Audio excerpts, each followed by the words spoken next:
Hello পরিবার, জাফরানি chicken আপনাদের সামনে প্রস্তুত। আমি প্রথমেই কিন্তু মেনশন করে দিয়েছি যা যা লাগবে, না বুঝতে পারলে আবার কমেন্ট করবেন, আমি জানিয়ে দেবো। প্রথমে চিকেনটা ম্যারিনেশন করতে হবে টক দই, নুন আর গোলমরিচ দিয়ে 1 ঘন্টা রাখতে হবে। দেন তেলে যেরকম হয় ফোড়ন দিতে হবে আর কি। ফোড়নের জন্য আমি তেজপাতা, গোটা গোলমরিচ, এলাচ আর দারচিনিও ব্যবহার করেছিলাম, আপনারা জয়িত্রী অ্যাড করতে পারেন। তারপর এক করে পেঁয়াজ ভাজলাম।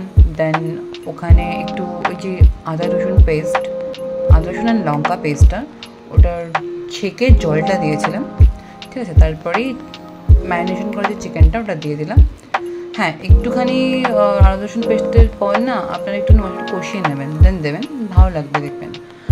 দেন এক এক করে সব কিছু দিয়ে দেবো একটুখানি পরপর, মানে গ্যাসটা কমিয়ে আপনারা প্রথমে চিকেনটা ভালো করে করবেন। অ্যান্ড একদম লাস্টে কস্তুরি মেথি আর কী বলো ওটাকে, হ্যাঁ কেশর দুধ দিয়ে একটু নেড়ে দিয়ে দেবেন, ব্যাস। সার্ভ ইট, বাই বাই।